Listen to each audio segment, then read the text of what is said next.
Hello दोस्तों, कैसे हो आप सभी। स्वागत है आप सभी का हमारे YouTube चैनल कहानी से सीखो की एक और नई वीडियो में। दोस्तों, इस कहानी में बहुत ही गहरी और अच्छी बात छुपी हुई है कि आपके सामने जो भी परेशानियां हैं, आप उनके नकारात्मक पक्ष को ना देखकर उसके सकारात्मक पक्ष को देखें।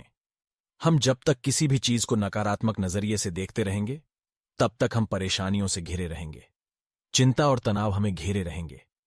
लेकिन जैसे ही हम उन्हीं चीजों को, उन्हीं परिस्थितियों को सकारात्मक नजरिए से देखेंगे, हमारी सोच एकदम से बदल जाएगी। हमारी सारी चिंताएं, सारी परेशानियां, सारे तनाव एकदम से खत्म हो जाएंगे और हमें आगे बढ़ने के और मुश्किलों से निकलने के नए नए रास्ते दिखाई देने लगेंगे। आज मैं आपके सामने पेश कर रहा हूं एक ऐसी लड़की विल्मा रुडोल्फ की कहानी, जिसने बहुत अभावों, गरीबी, कठिन परिस्थितियों, मुश्किलों से निकलकर आसमान की बुलंदियों को छुआ है। विल्मा का जन्म 23 जून 1940 में अमेरिका के टेनेसी राज्य के एक गरीब परिवार में हुआ था। विल्मा के पिता रुडोल्फ एक कूली थे तथा मां एक सर्वेंट थी। 4 साल की उम्र में विल्मा को बुखार और निमोनिया हो गया, जिससे उसे पोलियो हो गया और वह विकलांग हो गई। उसे पैरों में लोहे के ब्रेस पहनने पड़े। काफी इलाज के बाद डॉक्टरों ने भी हार मान ली और कह दिया कि वह कभी भी बिना ब्रेस के नहीं चल नहीं पाएगी। विल्मा की मां एक सकारात्मक मनोवृत्ति की महिला थी। विल्मा का मनोबल बना रहे, इसलिए उसकी मां ने उसका एक स्कूल में दाखिला करा दिया। उन्होंने उसका हौसला बढ़ाया तथा कहा कि इस संसार में कुछ भी नामुमकिन नहीं है, तुम जो चाहो प्राप्त कर सकती हो। विल्मा ने अपनी मां से कहा, क्या मैं दुनिया की सबसे तेज दौड़ने वाली महिला बन सकती हूं? इस पर मां ने विल्मा से कहा कि ईश्वर पर विश्वास, मेहनत और लगन से तुम जो चाहो बन सकती हो। मां की बात विल्मा के मन में इस कदर बैठ गई कि 9 साल की उम्र में उसने जिद करके डॉक्टरों की सलाह के विपरीत अपने ब्रेस निकलवा दिए और चलने की कोशिश की।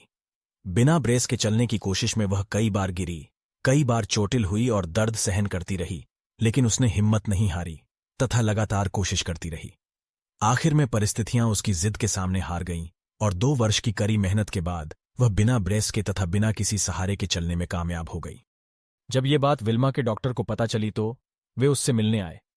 उन्होंने विल्मा को चलते हुए देखकर कहा कि शाबाश बेटी, तुमने अपनी मेहनत और लगन से मेरी बात को झूठा साबित कर दिया।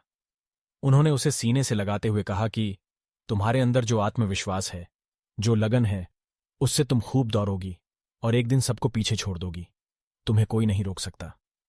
13 वर्ष की उम्र में विल्मा ने पहली बार दौड़ प्रतियोगिता में हिस्सा लिया और बहुत बड़े अंतर से सबसे आखिरी स्थान पर आई। लेकिन उसने हार नहीं मानी और लगातार दौड़ प्रतियोगिताओं में हिस्सा लेती रही। कई बार हारने के बावजूद वह पीछे नहीं हटी और कोशिश करती रही। और एक ऐसा दिन भी आया जब उसने प्रतियोगिता में प्रथम स्थान प्राप्त कर लिया।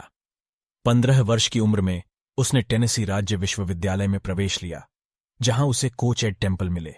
विल्मा ने टेम्पल को अपनी इच्छा के बारे में बताया कि वह दुनिया की सबसे तेज धाविका बनना चाहती है।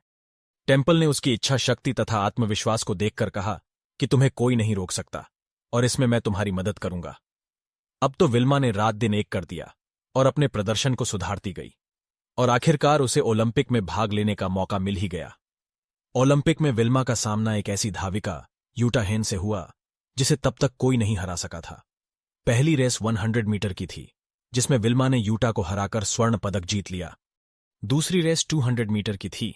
इसमें भी विल्मा के सामने यूटा ही थी तथा इसमें भी विल्मा ने यूटा को हरा दिया और दूसरा स्वर्ण पदक जीत लिया।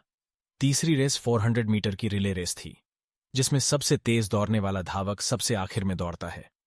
विल्मा का मुकाबला एक बार फिर यूटा की ही टीम से था। विल्मा और यूटा भी अपनी अपनी टीम में आखिर में दौड़ रही थीं। रेस शुरू हुई।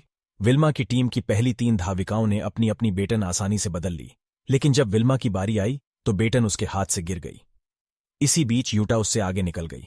विल्मा ने बेटन उठाई और मशीन की तरह दौड़ती हुई यूटा से आगे निकल गई और तीसरी बार यूटा को हराते हुए तीसरा स्वर्ण पदक भी जीत लिया।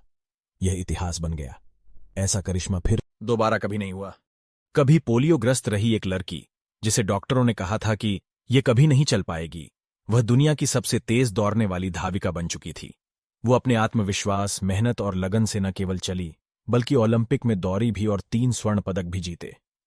नामुमकिन को मुमकिन कर दिया था उसने अपने जज्बे से तमाम मुश्किलों, कठिनाइयों को हराकर अपने सपने को साकार किया और दुनिया में सबसे तेज दौड़ने वाली धाविका बनी। इस तरह एक विकलांग महिला, जिसे डॉक्टरों ने कह दिया था कि वह कभी चल नहीं पाएगी, विश्व की सबसे तेज धाविका बन गई और यह साबित कर दिया कि इस दुनिया में नामुमकिन कुछ भी नहीं। Nothing is impossible. तो दोस्तों, आप भी आत्मविश्वास, लगन तथा मेहनत के दम पर बड़ी से बड़ी मुश्किलों को हराकर अपने सपनों को साकार कर सकते हैं, आसमान की बुलंदियों को छू सकते हैं। दोस्तों, इस कहानी से आपने क्या सीखा, कमेंट बॉक्स में लिखकर जरूर बताएं। ऐसी ही और कहानियां सुनने के लिए चैनल को सब्सक्राइब करें और हाँ, नोटिफिकेशन का घंटा दबाना ना भूलें। इस वीडियो को लाइक और शेयर जरूर करें। तो फिर मिलते हैं एक और नई और दिलचस्प कहानी के साथ। आप सभी अपना ख्याल रखें, हमेशा खुश और स्वस्थ रहे। इसी मनोकामना के साथ कहानी सुनने के लिए आप सभी का बहुत बहुत धन्यवाद।